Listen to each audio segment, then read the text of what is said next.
കഴിഞ്ഞ ദിവസം ഞാനൊരു വാർത്ത വായിക്കാനിടയായി. അതായത് ഇപ്പോൾ സിറിയയിലെ സാഹചര്യങ്ങൾ നമുക്കറിയാം കുറെ കൂടി മെച്ചപ്പെട്ടു.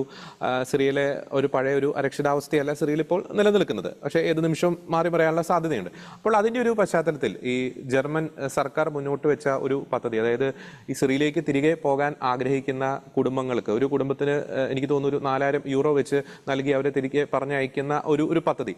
പക്ഷേ നമുക്കറിയാം 2015 ഏകദേശം അങ്ങ് സൂചിപ്പിച്ചതുപോലെ ലക്ഷക്കണക്കിന് കുടുംബങ്ങളാണ് അല്ലെങ്കിൽ ജനങ്ങളാണ് ഇത്തരം രാജ്യങ്ങളിൽ നിന്ന്, സിറിയയിൽ നിന്നും അഫ്ഗാനിൽ നിന്നൊക്കെ ജർമ്മനിയിൽ എത്തിയത്. ഈ ഒരു പദ്ധതി പ്രഖ്യാപിച്ചിട്ട് അതിന്റെ ഗുണഭോക്താക്കളാകാൻ അല്ലെങ്കിൽ അതിലേക്കൊരു അപേക്ഷ നൽകിയത് ഞാൻ മനസ്സിലാക്കുന്നത് വെറും 40 കുടുംബങ്ങൾ മാത്രമാണ്. അപ്പോൾ അതിൽ നിന്നും വളരെ വ്യക്തമല്ല ഇവരുടെ ഒരു അജണ്ട എന്താണ്. അതായത് തങ്ങൾക്ക് അഭയം കൊടുത്ത നാട്ടിലെ സുഖം അവർ പിടിച്ചു കഴിഞ്ഞു.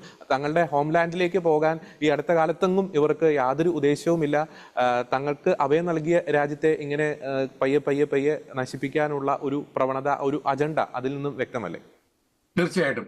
അതായത് അഭയാർത്ഥി ലേബലിൽ ജർമ്മനിയിൽ കടന്നുകൂടിയാൽ ജോലി ചെയ്യേണ്ട സകലമാന സൗഭാഗ്യങ്ങളും ഗവൺമെന്റിന്റെ തലത്തിൽ കിട്ടുന്നു. പിന്നെ ഞാൻ എന്തിനു ജോലിക്ക് പോകണം? ഇവർക്ക് ഇപ്പം സാധാരണഗതിക്ക് നമ്മളെ സംബന്ധിച്ച് അല്ലെങ്കിൽ ഒരു ഐഡിയൽ ഫാമിലി എന്ന് പറയുന്ന 2 മക്കളും മാതാപിതാക്കളുമാണ്. പക്ഷെ ഇവരെ സംബന്ധിച്ച് അത്തരം ഒരു ഐഡിയൽ ഫാമിലി അല്ല.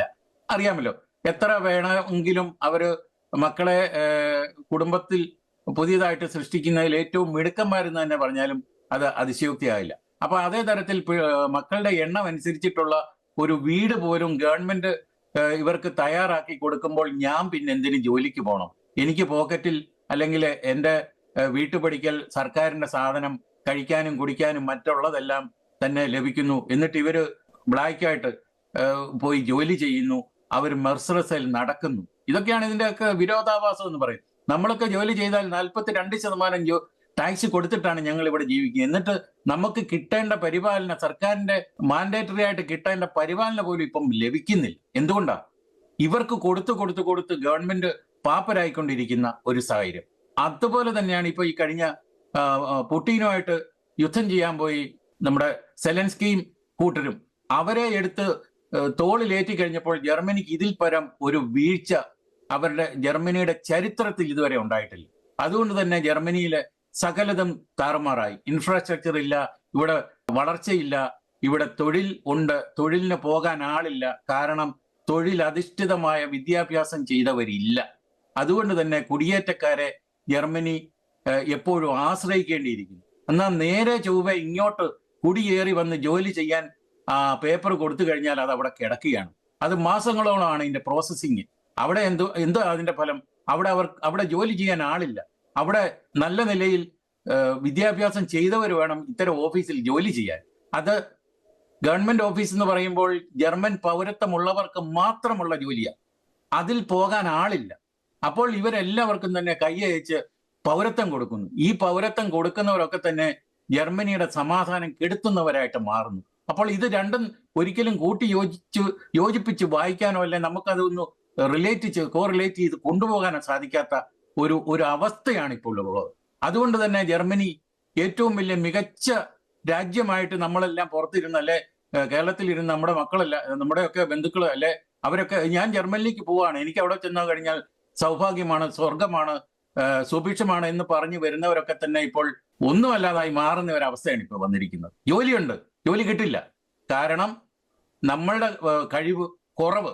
നമ്മളെല്ലാം പഠിച്ചിട്ടുണ്ട്, എല്ലാ യൂണിവേഴ്സിറ്റിയിലും മികച്ച റെക്കോർഡുകൾ, മാർക്കിന്റെ തലത്തിൽ റെക്കോർഡുകൾ കിട്ടിയിട്ടുണ്ട്.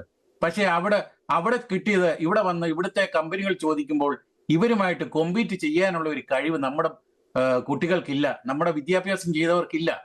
അതിന്റെ കുറവാണ്. ഇവിടെ ഇപ്പം ഓപ്പർച്യൂണിറ്റി കാർഡിലും അല്ലെ മറ്റുള്ള ബ്ലൂ കാർഡിലും ഒക്കെ വരുന്നവർ ഫ്രീ ആയിട്ട് വന്നു കഴിഞ്ഞാൽ ഇതെല്ലാം കിട്ടുമെന്നാണ് ഗവൺമെന്റ് ലിബറലൈസ് ചെയ്തിരിക്കുന്നത് കഴിഞ്ഞ കൊല്ലം തൊട്ട്. പക്ഷെ ഇവർക്കാർക്കും പണിയില്ല, പണി കിട്ടുന്നില്ല. എന്തുകൊണ്ട്? നമ്മൾ ഇവരുമായിട്ട് കോമ്പീറ്റ് ചെയ്യാനുള്ള കഴിവ് നമ്മളിൽ ഇല്ലാതെ പോകുന്നു. അതാണ് നമ്മുടെ മറ്റൊരു കാര്യം. നമ്മളൊക്കെ വരട്ടെ, അല്ലെ നിങ്ങളെല്ലാവരും വരട്ടെ, നിങ്ങൾ ജോലി ചെയ്യട്ടെ എന്ന് ഞാൻ എപ്പോഴും പറയാറുള്ള ഒരു വ്യക്തിയാണ്, പ്രോത്സാഹിപ്പിക്കുന്ന ഒരു വ്യക്തിയാണ്. പക്ഷെ നമ്മളെ സംബന്ധിച്ച്, നമ്മുടെ കുട്ടികളെ സംബന്ധിച്ച് അതിലേക്ക് വരാനുള്ള ഒരു കഴിവ് അവർ ഇതുവരെ സ്വായത്തമാക്കിയിട്ടില്ല എന്നുള്ളതാണ് എന്റെ സത്യം. എസ് അങ്ങ് പറഞ്ഞതുപോലെ വളരെ ഭീതിജനകമായിട്ടുള്ള ഒരു സാഹചര്യത്തിലൂടെയാണ് യൂറോപ്പും ജർമ്മനിയും കടന്നു പോകുന്നത്. ഒരുപക്ഷെ തമാശയായിട്ട് വേണമെങ്കിൽ പറയാം, ഇപ്പോൾ അഫ്ഗാനിസ്ഥാനിലും സിറിയയിലും ഒക്കെ ജീവിക്കുന്ന സാധാരണക്കാരനായിട്ടുള്ള ഒരു പൗരൻ, ആ പൗരൻ ആ രാജ്യത്തിന്റെ ഒരു തെരുവിലൂടെ നടക്കുമ്പോൾ ഈ ജർമ്മൻകാരൻ പേടിക്കേണ്ട അത്രയും ആ വ്യക്തിക്ക് പേടിക്കേണ്ടി വരത്തില്ല. കാരണം അവിടെ ആരും ഇങ്ങനെ കാറിടിച്ച് കയറ്റാൻ വരത്തില്ല, കത്തി കൊണ്ട് ആക്രമിക്കാൻ വരത്തില്ല. അപ്പോൾ അത്തരം ഒരു രാജ്യങ്ങളുടെ ഒരു സാമൂഹ്യ അവസ്ഥയിലേക്ക് ജർമ്മനി അല്ലെങ്കിൽ യൂറോപ്പ് പോലുള്ള രാജ്യങ്ങൾ വന്നു. അത് ചിലർ ആ ഒരു അവസ്ഥയിലേക്ക് അത്തരം രാജ്യങ്ങളെ കൊണ്ടുചെന്ന് എത്തിച്ചു എന്ന് പറയുന്നതായിരിക്കും കൂടുതൽ ഭംഗി.